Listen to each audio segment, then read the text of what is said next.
you've been waiting for. We are here with the people, or we will be here very soon with the people behind Bitverse. So, gaming live streams, we've been doing them on and off for the past months. And while we're waiting for Restream and our streaming service to broadcast everything properly to YouTube and Twitter, or sorry, and X. I will fill up the time a little bit because there's a 30-second delay, and that 30 seconds should about be finished. So let me get the awesome team of Kongregate, Bit Heroes, Bitverse on board. We have Paul, Jorge, Nicholas, Orchi, and Francisco. But Francisco is today's gameplay. So, guys, how you doing? Really well. Excited to be. Absolutely. Thank you for We're doing great. Awesome. So, Kongregate, it's a well-established gaming company, been around for a long time, and you guys moved into Web3 gaming. Can you guys tell me a bit about about your background? What type of company is Kongregate, and why did you move into Web3? Yeah, sure thing. So I can probably start with what's Kongregate. Kongregate, it's a 16-year-old company that has been in the game space for a while. It started as a portal for developers where they could publish their games for the community to play them, and then slowly transition into free to play. At some point we started to make our own games and not publish just others. And like 2 years ago, we decided to embark on this awesome blockchain trip, right? So that's about Kongregate. That's what we are. We're very famous for games like Venture Capitalist or Animation Throwdown, right? I think those are the ones that people know the most. And yeah, about me, my name is Jorge Gonzalez. I'm the VP of Product here at Kong. Been working in the industry for 10 years as well. And most of that I'm free to play, but I've been touching PC games as well a little bit. So that's about myself. I'm going to send it to Paul next so he can introduce himself. Absolutely. Thank you very much. So my name is Paul Burgermeister. I'm the Senior Product Manager.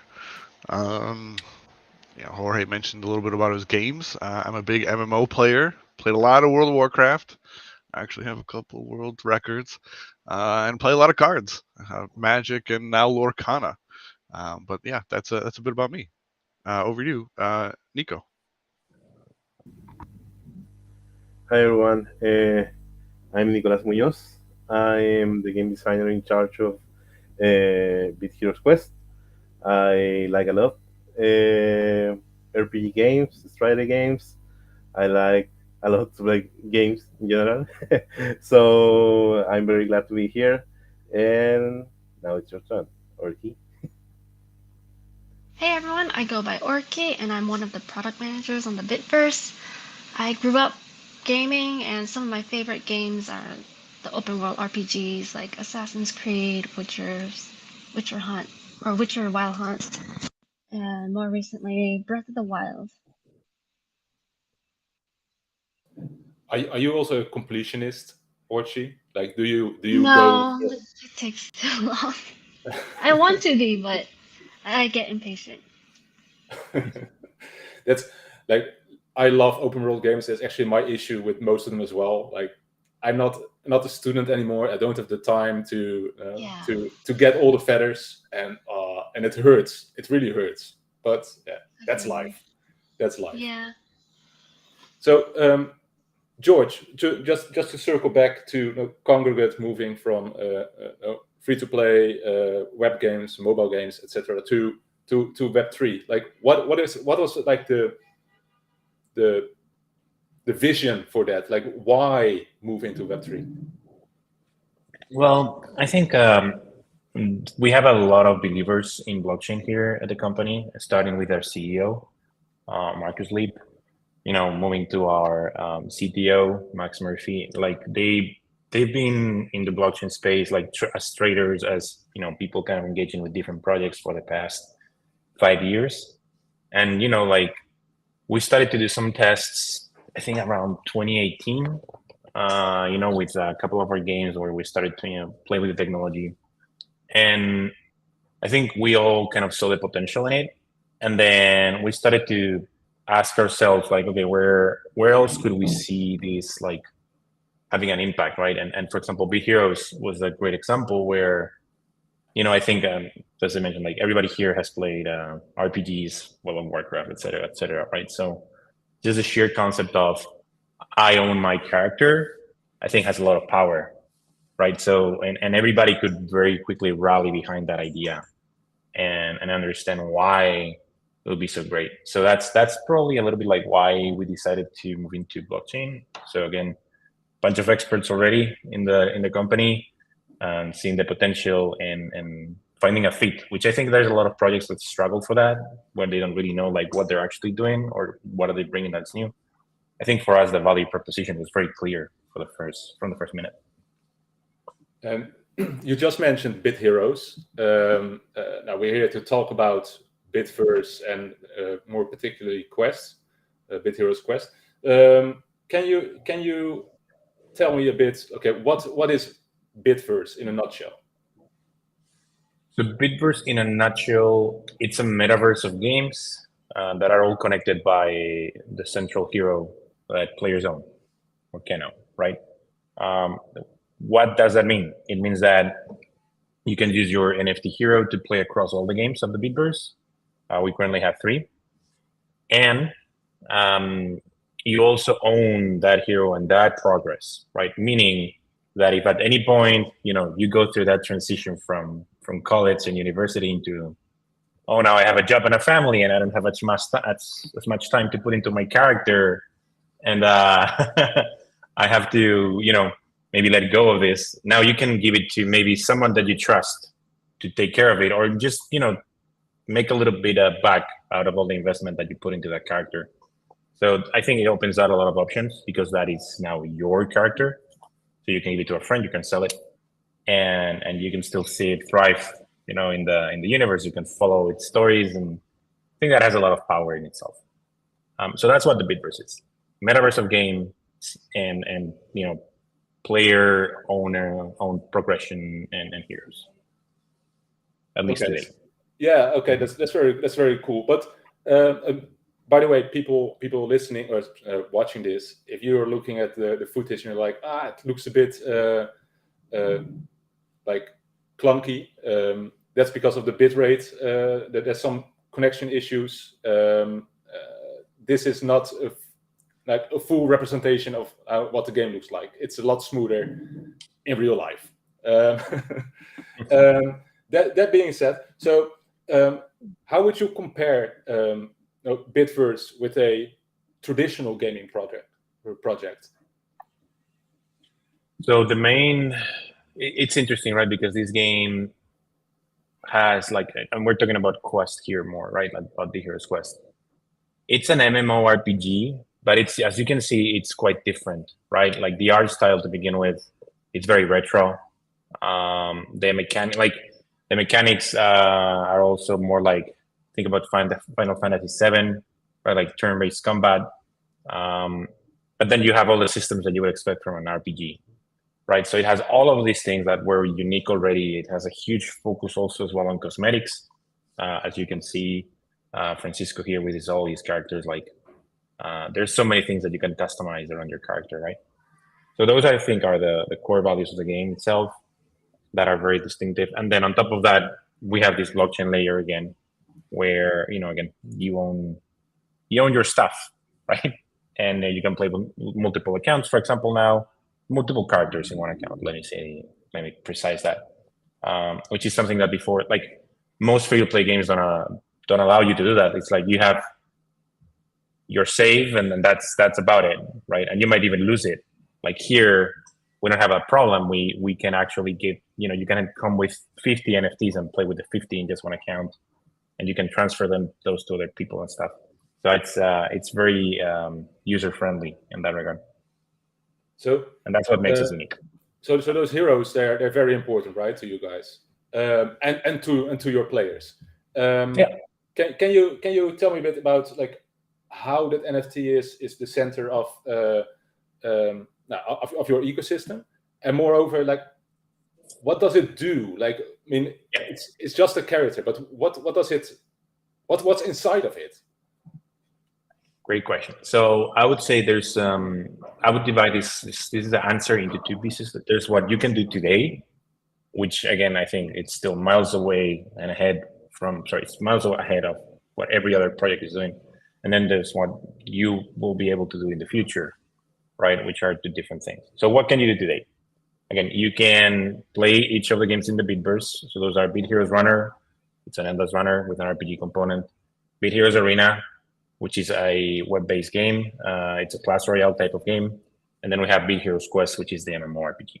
So you can play with your hero on these three games. It's the same hero, it's the same appearance of your hero, and you can bring it anywhere, right? Second, again, you own your progress in each of these games, right? Like everything you collect from the game, items, swords, cosmetics, boosts, like anything like that, you carry with you. Meaning, again, if you transfer that to somebody, it will go with everything. But if you decide to keep it, it is yours. We will never be we won't take that from you ever. And that's what you can do today, right? There's things also like mounts, like we're working on all these perks that we want to give to NFT owners, but those are work in progress. And then there's what you will be able to do in the future, right? So owning a Bit Heroes NFT hero will allow you to collect different resources that are not available otherwise. They'll give you certain advantages and convenience advantages in game, right? Which for us is a very important distinction. When we talk about convenience advantages, we talk about, okay, maybe when you make a purchase, you get more, you progress faster, life's easier for you. We want, we are very careful about power creeping and pay to play. We don't like those things, and we try to keep things balanced. And by the way, also what makes us unique is that this game, they are all free to play, but they have this NFT component on top of it, right? So, which I just realized I forgot to mention, and it's a key piece of that. I think personally, NFTs can. The ownership part obviously is very cool, and that's like core. I really like that you tie all the let's say the rewards, so the game items, the stuff you see on screen right now with the entire inventory. You tie that to the character. That's super cool. Now looking at the different games you have the runner game, the MMO game, different games for different situations, and you also make it for different platforms. So for mobile, PC, etc. Can you elaborate a bit on like the reason why you have those different games and how you choose which game goes to what type of device, let's say? That's a great question as well. So we when we started this back at the end of 2021, that's when we kind of began to shape it. And then for us, what was very important was to kind of reach the end of 2022 with something, with a product that actually was playable, right? And that kind of proved that there was something here. That was very, very important for us. So what does that mean exactly? It means that we needed to deliver, like 10,000 NFTs, divided by rarities with their own trades, things like that. Have a pre-sale, have a sale. It meant that we needed to, again, proof of concept. Like we need to implement this technology on these games. Okay, we only had one game at a time where which was Bit Heroes Quest, which is the one that we kind of updated to support blockchain tech, right? And then we wanted to create like the cross-platform experience as well. So for us, what we did was divide the work in 3 kind of stages, right? Like stage 1 was like, let's focus on smaller games that we can bring quick to the market to prove the tech, right? And that meant working on Beat Heroes Arena and Beat Heroes Runner on the side, which were games that for us, because of our previous experiences, they were quick and fast to make. And then we'll focus on better, more interesting games down the line, in a way, like more deeper game, right? So that's a little bit the strategy in terms of like how we're building the games. We also want to give everyone their space in this universe, right? Just because you don't like an RPG, like Beat Heroes Quest, doesn't mean that you cannot enjoy like something along the lines of the Arena, right? Or Beat Heroes Runner. Now, in terms of cross-platform, how do we decide that? At the end of the day, it's a question about the mechanics that we're adding, right, to these games, and how playable they are on the different platforms. So, for example, for Arena, which is again, it's the battle royale type of game. It clearly was like, because of the limits of the engine that we use, it's very clear that it is a web game for the most part, right? You want to use your mouse to target. You want to use your keyboard to move around. The inputs are very kind of like PC oriented, right? Whereas something like Beat Heroes Runner, like it probably has a much better space in mobile, but also we can see people playing on Steam and on web, and that's why we're bringing it to those platforms, right? Quest is kind of a similar thing. So at the end of the day, the answer there is, what are the mechanics of the game and how do they translate to the different platforms? Are they a good fit or not? Awesome. Yeah, that makes an awful lot of sense. So you have different games for for all kinds of situations. Paul, can you maybe expand a bit more on the different games you have? Absolutely, thank you. So what we're seeing here is only BHQ, or Bit Heroes Quest.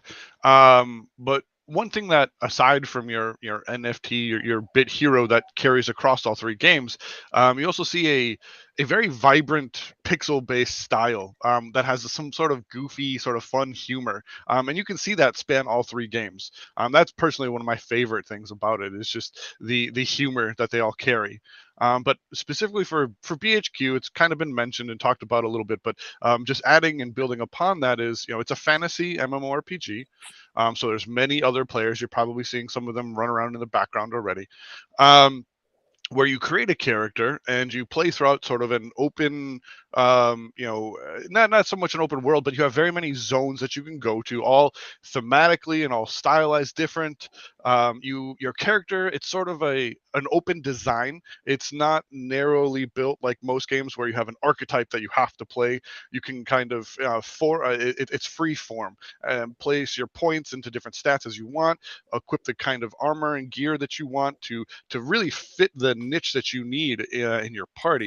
But while you're venturing across the land, slaying monsters, in this sort of turn-based, style game that, Francisco's been nice enough to show off for us.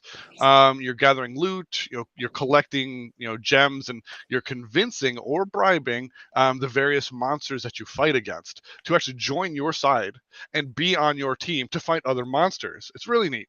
And then there are many different sorts of game modes that you have access into. And so we're primarily seeing here the what we call zone, or like the going on adventures and traveling across the lands to fight different monsters. But then we also have things, that's very PvE centric, right? Player versus environment. But we also have PvP battles, or player versus player battles.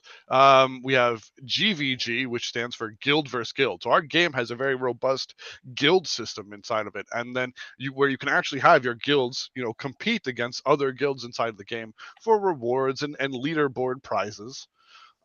We have something called Trial and Gauntlet. They function very similarly, in the sense that you're fighting various monsters and so forth. And then we have Invasion, where it's sort of a fight off waves of monsters, and then we even have fishing. What RPG doesn't have fishing in it? And we definitely have it. And then throughout doing all these various different tasks and engaging in these game modes, players can seek out and craft legendary items, hunt for unique pets and mounts, very very popular. Achieve various cosmetics. Um, yeah, there's various different potency levels of all these different things. So there's a whole lot of wonderful chase elements to the game. The game also features weekly rotating game modes and, like I mentioned, leaderboards um, that have like significant impact on the game. Um, and it's just littered with major and minor holiday events. We celebrate something coming up. We've got a Halloween event, followed by our bit harvest, which is sort of like our spin on Thanksgiving. So we've got plenty of different things on there. We just wrapped up our hardcore speed run within the community, which I'll talk about a little bit later on. But we always have a lot of fun things going on within the game. But that's BHQ in a very very large nutshell. It almost sounds like you're describing literally a world full of entertainment and. Absolutely, that's definitely BHQ for sure. I mean, the game's been around for 7 years. I mean, Jorge, correct me if I'm wrong, but I mean, it's an in-depth game. I mean, it's got a Wikipedia with hundreds of pages. A massive community, which. Again, that's another thing I'll talk about in a minute. As far as the community, very large and engaging, and they're a lot of fun to spend time with. As far as I'm going to move over to BHA, so I don't talk this whole time about BHQ. So BHA, or Bit Hero Arena. Jorge did mention some of the mechanics for it, but just kind of wrapping it all together, the players take on a persona of sort of like a battle-hardened arena combatant, and during this they participate in a very large scale PvP sort of battle where the last person standing sort of in a death match is awarded for doing so. And so while you're running around the villages or the forest fighting players or monsters, you're accruing points and achieving various scores, and based on your survival and the points accrued, you're awarded for this performance at the very end. There's a little like a success chart kind of, and with these points you're given various tiers of chests. And now that match ends and you go back to like the home screen, and this chest rewards gear, currency, cosmetics, things like that that you equip to your character, and then you go back in to the fight. Within there's we've got battle passes, we've got pets, we've got various gear that you can acquire and craft. Various recipes to do these kinds of things. And so BHA is quite a bit of fun. We for a long time spent a good portion of our Fridays playing in-house, and so it was a lot of good. Orky is fantastic game. Never play against her. But that's BHA. As far as BHR, or Bit Hero Runner, Jorge mentioned earlier that it's an endless runner. And players sort of find themselves teleported into a strange new environment every month, where they're running from various threats, like a giant red dragon breathing fire across the countryside, or as barreling sort of earth elemental or golem chasing them. And then while the players run throughout these areas, they're also running through new areas and environments, and a lot of them are heavily inspired by locations seen in BHQ. It's important that we are tying these things together, so it feels again like a whole sort of connected environment. You're going to see monsters that you can run through and either avoid or slay. Jorge mentioned that the BHR does tie in sort of fantasy RPG elements, and so within this endless runner you also have that sort of standard paper doll character sheet where you're equipping gear to it, you're equipping different things to it that you've acquired throughout the run. Once you do, you get out, you put that on, and it gives you various elements that you can utilize throughout your run. higher attack power, increase gold find, things like that. But yeah, you're slaying monsters, you're avoiding obstacles, many of which, again, are also seen. The monsters are also borrowed and seen within BHQ. Once you're out of the matches, you can upgrade gear, you can sort of change your strategy, and then just go again. And then doing this, you are competing in sort of daily, weekly, and monthly leaderboards that ultimately, culminate in additional awards, cosmetics, and things like that. But that's BHR. That's Paul. Like you make it sound like an awful lot of fun, and I'm missing out on too many things. So Awesome. Well, sounds like you got to play. Yeah, absolutely. It's really deep. So yeah, there's definitely a component of, you're going to get to this universe where there's so many things to do, right? And sometimes it's difficult to kind of condense all of that and transmit that to the audience. Yeah, and talking about choice.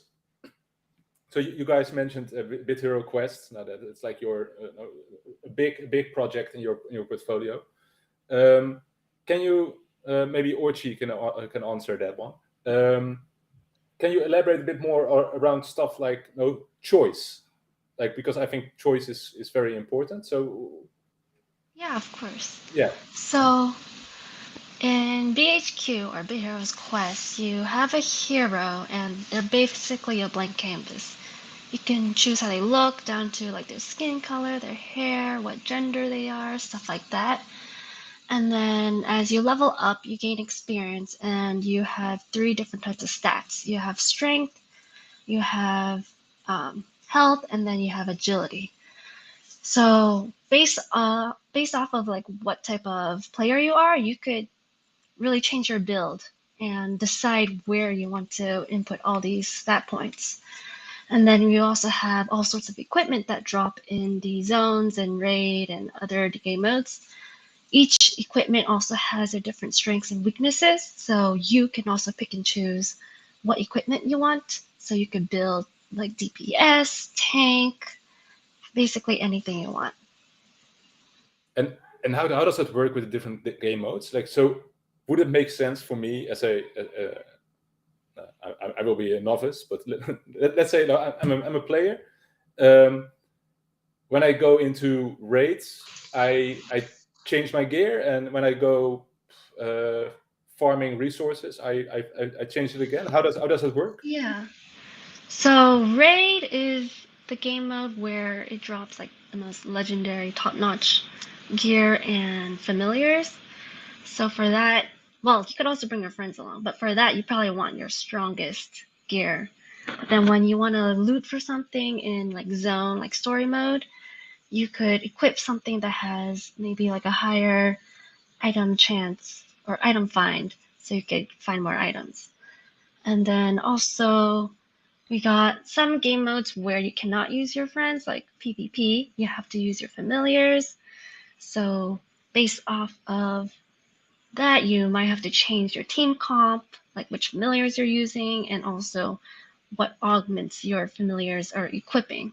And augments are basically like runes for your familiar. Okay, so a familiar is a friendly NPC that joins me on my quest. And I also read something about fusions. How does that all fit in? So familiars are basically the monsters you encounter, and there's a chance that you can bribe them or persuade them to be on your team. So it's pretty fun. That means like any dungeon boss you come across, they can also be your familiar. But those, of course, are a lot harder to attain. But fusions is what I think is one of the most fun parts about this game. Francisco's showing it off right now. Basically, when you're playing, there's a chance to get something called schematic. And the schematic is essentially a recipe that allows you to build a new familiar based off of maybe old familiars or other items that you can acquire in game. And once you have all the items, see, okay, yeah, he's showing off right here. He doesn't know what this new fusion looks like. and you go through the process, and you basically get a new familiar. And it's always exciting to see what you'll get, because some of them are pretty hilarious. They have pretty hilarious names or hilarious looks, like Zammy. So it's always fun and exciting to see what you'll get. Maybe a bit of a technical question, but like potentially you could have like hundreds of thousands of different familiars that way, right? Or am I wrong here? You're not wrong. There is a lot, and that's what makes BHQ so fun to me. Like I mentioned earlier, I'm not a completionist in the open world RPG games, but when it comes to BHQ, I am a completionist, and I try to get every familiar, every fusion I can get. That sounds like an awful lot of work. It is, but it's worth it. Awesome. No, like you guys have talked about community and about using NFTs to play the game, and in general, like accessibility. I think if you look across the wider Web3 ecosystem, it's such a reoccurring topic. This looks very nice. I love the way. I generally love the way this looks. I'm going to check it out after our meeting. But how do you address that accessibility? You have NFTs, you have all that blockchain stuff in the background, and maybe that's maybe something better for George. Sure. So at the end of the day, it's all about like how you introduce these systems to the players, right? Like there's a lot of depth to each one of them. And the question is when do they come up, right? Like, so for example, when you start the game, maybe the amount of familiars that are available to you are probably like 5 to 10, right? Not more than that. And then we just keep expanding on that until at some point, I think currently we have around 500 to 600. I can't remember right now. But it scales in that way. It gets deeper and deeper. Same with the other systems. It's about like when do you bring them to the player, and how do you balance also like the time commitment that you require from the players, right? We don't want to have people playing these like 24/7, right? Like at the end of the day, we strive for a healthy life balance there. So we just keep adding rewards and things until we can engage the player, which is each thing. And you're definitely right. Like for us, then bringing on top blockchain to this made it even more challenging. But I think we figured out like a flow for logging into the game that actually, resembles something like World of Warcraft that a lot of players are familiar with, right? So it's not complicated at all. You need to do a little bit of setup, right? But that's about it. You're using immutable passport for that? We're using not immutable passport, but we are connected to like Bitverse. Yes, it is connected to the immutable chain, and we make use of the order book and things like that. But we don't use passport. Like we basically made our own solution for this. So basically, the way that the flow works, right? Like you acquire an NFT hero from either our website, the Bitverse.io, or a marketplace like IMX or Rarible, right? Then you go to the Bitverse.io, you sign in with your Kongregate account, right? Like that's the traditional, like, hey, like email and password. And then basically within your Kongregate account, you link your wallet ID, right?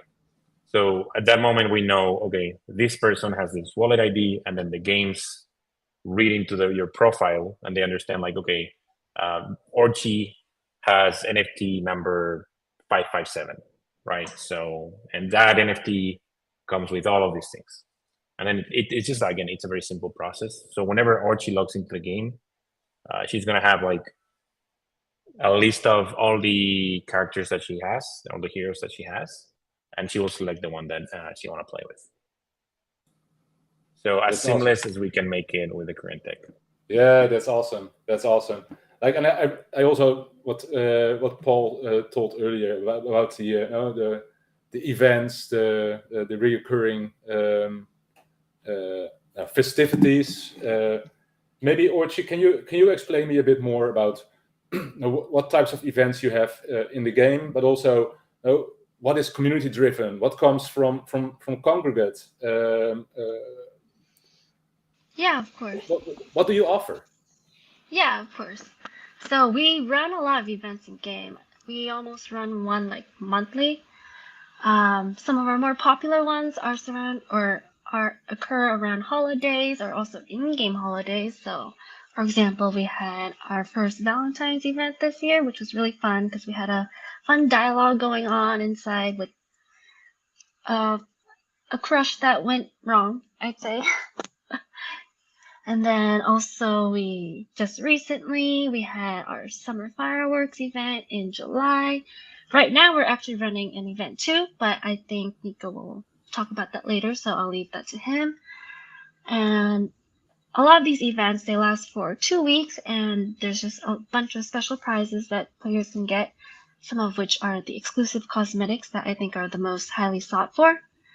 And then we also run some events like boosts, like our bit boost that we ran last month. And then Paul also talked about the hardcore challenge, which is basically a speed run where players have to get as far as they can, but die as little as they can, because each time they die or surrender, they get minus points. So that's like all of the internal games we have. In terms of content, we release 2 zones a year. Each zone comes along with a lot of new familiars, gear, fusions, schematics, all sorts of fun stuff. And then we also release like new world bosses, new like invasions, and new other themes for game modes. That's an In awful. addition, Sorry, oh, go ahead. Go ahead. no. Okay. In No, addition to we will also be like releasing new mounts and new pets and runes and stuff like that. I mean, like mounts and pets together with the limited supply of NFTs, they must make them even more wanted. Like Exactly. if I would go back to my World of Warcraft days and know that like the Illidan's daggers are limited edition, oh my god, like that would be insane. Anyway, so you mentioned an event that's happening or that happened pretty recent. I think you're referring to Pre-Zone. Yes. Can Nicholas? I think you're the man who knows everything about the Pre-Zone event. Can you enlighten me? Yeah, sure. Pre-zone events in general serve to introduce the new content that is coming to the game. And in all the special events, we have this NPC which is called Sardinex, which is the host for special events. And in this instance, Sardinex provides players with a brief background about what is this new zone about, and also encourages players to uh, play the game a lot and earn event materials which are about this new zone in order to get cosmetics that are also about this new zone. So it's kind of a celebration of all of this new zone content that is coming very soon. And in this latest pre-zone event, we also have something very new for this pre-zone event purposes, which were NPCs that come that belong from this new zone that were also working around the town, the town. I mean, and when you interacted with them as a player, they give you a brief dialogue about them in terms of lore regarding their stories in that zone. So, as I said before, prison events are a lot about introducing these new stories to Beat Heroes Quest. it's actually a really nice way to warm people up for something exciting that's coming. Yeah, So about this new zone. So like community is very important, and you guys obviously care about community. They transitioned with you from Web 2 to Web 3. But in Web 3, we often talk about, community, building together, doing stuff together. How do you involve your community in not only participating in the story and the quest, but like shaping their own worlds? Sure. Yeah, I can take this one. So we have a Discord, a Bitverse Discord, which is super super active. The Discord itself, however, features about 2 to 3 different weekly giveaways that all players can enter, regardless of your status in game. We run a ton of community events that are run specifically by our community managers. We almost always have a larger scale events running, both in game and out of game, supported by our community managers, where they can do things like lore contests where they actually make up lore for our game. That gets implemented.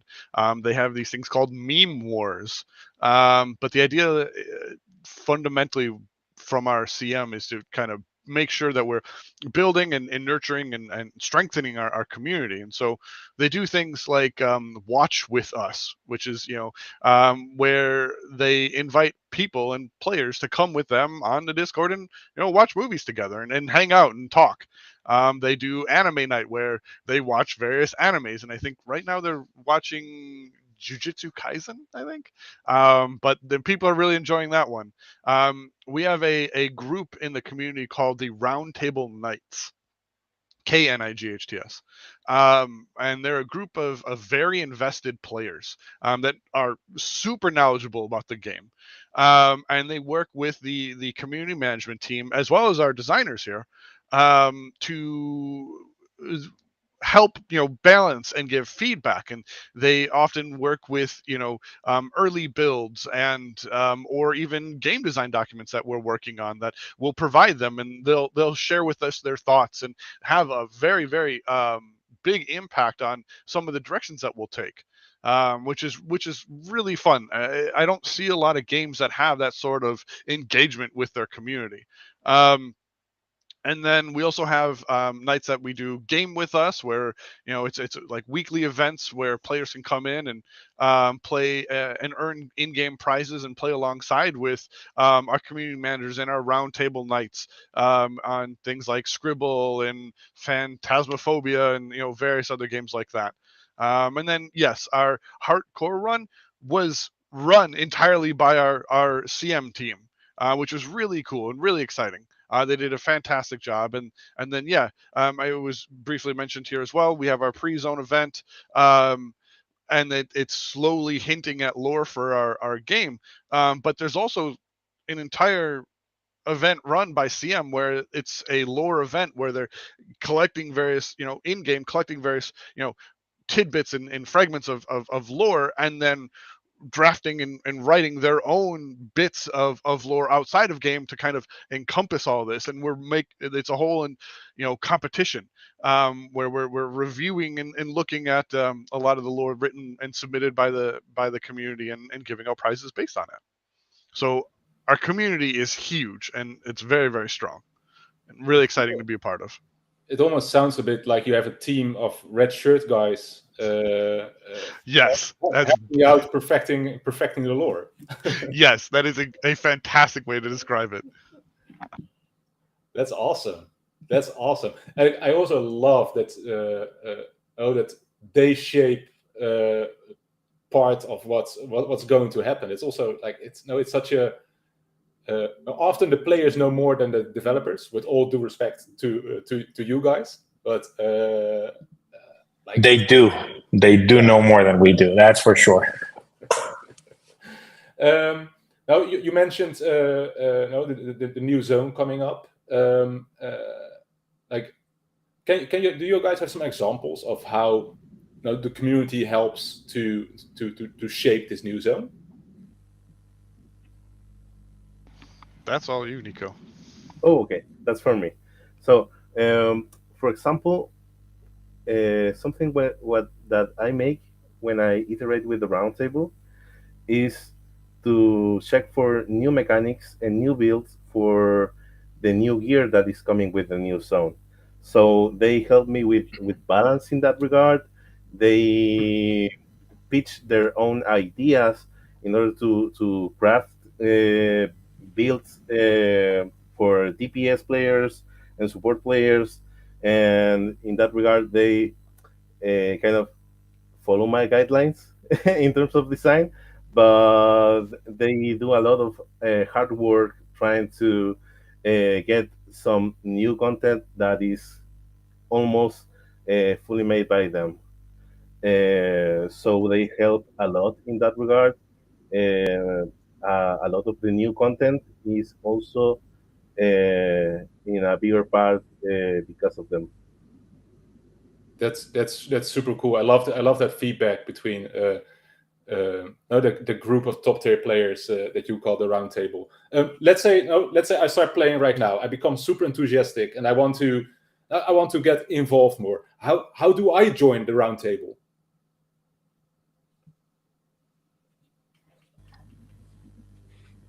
Great question. So let's start with like the first part of the question is like you joined today, you want to get more info about everything. We have two big resources for you. One is the wiki from the game that has all the information that you can possibly want. And the other one is a white paper that we have on the bitverse.io that you can just check for to understand better like how NFTs work, what are the plans, etc., etc. Then when you want to get to the roundtable, like the process to get there has changed a little bit over the years. So I would lie if I told you like I remember exactly how it is right now, but it takes a little bit of work, and an involvement with the community and behaving in a properly manner, which we know not all players are capable of doing. And then like it's kind of an invitation. I think it works as an invitation process right now, where our community team identifies those people over Discord, and then we invite them to be part of the roundtable. And once they get there, like it's basically this council of elders, right, that know a lot about the game and make great proposals that we can talk with. Like Nico can probably tell you how often he goes and speaks with them about design. So yeah, they really give us like a point of contact with the community that it's good for us. You know what I mean? To always keep our designs in check and aligned to what the community expects. Yeah, that's very very cool. It's also very Web3, right? I mean, it's not top down company pushes a game to us, but building together. Yeah, there's. I think that's why we also kind of thought that Big Heroes was going to be a great fit for Web3. It was also the fact that it has always been like this ever since 2016. This game has been built on the back of the community, right, with a lot of community input. So that's why it's such a great fit for Web3. And then on top of that, to be very clear, like sometimes we need to make decisions that not everybody likes. So sometimes there's a little bit of top down, but we try to minimize that. So you have this new zone coming up. Is there anything else that people, players can expect from BHQ in the next few months? Certainly. So I know Vienna talked about some of our holiday events, and it got mentioned a bit, but we have our Halloween event coming up. We have our Bit Harvest, which is like our sort of take on a Thanksgiving sort of event. And then we have Holly Day, which is, during the holidays. We have Congaversary, and then our New Year's event, our hardcore speed run we talked about already. But people really enjoyed it, so we are hoping to put another one in there hopefully soon. And then we also do we just started doing something called Bit Boost, which is a week of increased XP.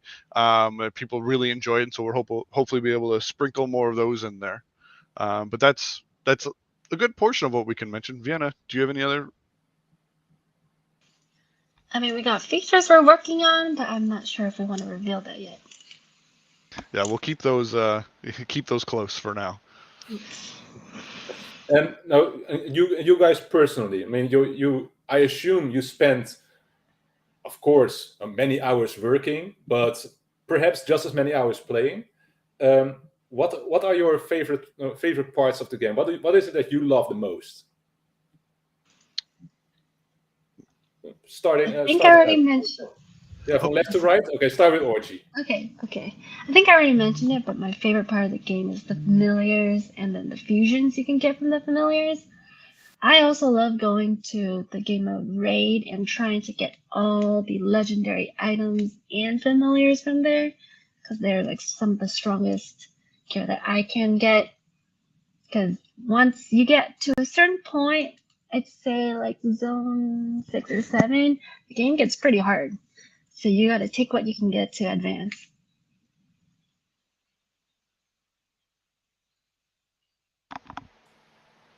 Nico, you want Nico, I think you're next. I'm sorry. So the thing I like the most about the Heroes Quest, I think that I'm a unique guy, so I like unique things, and the things I like the most are the raid to get the mythic familiar that lies in there. Mythic familiars are the most unique familiars that you can get in the game, and are also the more powerful, and also the way to defeat a raid is kind of a puzzle, because raids have passive abilities that makes it harder for the player to fight against other familiars. So it's kind of a challenge, and it's kind of also uh, a very good sentiment when you already have that mythic familiar that you were looking for. And also, the other thing that I like the most are ancient items. We have a lot of ancient items with unique abilities that are very powerful, too much in some cases, but we're gonna fix it in the future. So, um, and also for D-Force, we also have this kind of puzzle gaming that you have a passive ability that you need to figure out the way to defeat it, to defeat the D-Force, which is the fourth dungeon of a zone where you can find the ancient item. So that's kind of what I like the most about this Hero Quest. A quick interruption here. Somebody was asking like how many locations we have in the game. I think we have right now around 20 different zones. Yes, And then on top of that, each event, like Gauntlet, for example, and Invasion, like they have their own environments as well. So, I would probably add another 10 locations to that. More than 600 monsters, familiars, et cetera, et cetera. Yeah, that's it. Sorry for the interruption. Paul, you're next. What do you like the most about the game? For me, it's the humor. I know I kind of mentioned this a little bit earlier, but I love it. The game doesn't take itself too seriously. For example, like some of the crafting materials that go into making a mount is literally called mount guts. It's hilarious. I don't know. In some of the backdrops you'll see are mountains. Our mountains have smiley faces on them, or this goofy little underbite. It's hilarious. They make me laugh every time I see them. But at least as far as like one of my favorite things is there's a really cool cosmetic earned from the PvP leaderboard. It's the champion cosmetic, and it's this mount that's got like these pikes as on the back of the saddle. It's got these little skulls mounted on top of it, and the familiar is this floating decapitated head, and it looks really badass and it's really cool. It definitely makes you feel like a PvP champion when having that on. And so that's some of my favorite parts about the game. Yeah, for me, it's probably the items themselves. Like I've been playing all these free-to-play games where you constantly equip items and things on your characters, but they don't make a difference to the appearance of the character. Like your character always looks the same, right? Like if I'm thinking Star Wars Galaxy of Heroes or Marvel, Strike Force, like all these games that are supposed to be RPGs, my character always looks the same. Like if I want a different appearance, I need to buy a new character, right? And that to me has always felt bad. And what I love about this series is like, first, every single item changed my appearance, and those appearances are badass. Like you can combo, and we've talked sometimes about the possibility of having like some sort of appearance contest in the game because players come up with like all these crazy ideas to mix and match the different pieces and cosmetics and look so great, right?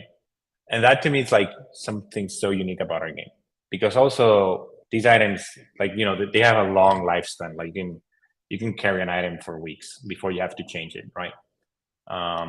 So you become attached to some of them, and then you can keep those appearances and apply them later on, just as in World of Warcraft, right? Like I can take an item from the first zone that I loved and take the appearance and apply it to an item from the latest. So it's that's for me what I like the most. All the items and seeing my character change and all the customization possibilities. Awesome. Thank you very much, guys. I think this is one of those games that deserves more attention from the Web3 community. It looks really, really great, and I'm going to dive in later, definitely. I want to thank you guys for being here with me today. It was really, really a pleasure. Bitverse Heroes, Bitverse and Bit Heroes Quest. Awesome stuff, and I want to check it out, and I hope everybody watching will do the same. Then all that leaves me is wishing everybody a very nice GM. I hope you guys have a nice day, a nice afternoon and evening, and talk to you later. Thank you for having us, Robert. Thanks so much. Take care. Thank you. Take care and have a It good was a day. blast. Bye-bye. Have a good one. Bye. Bye.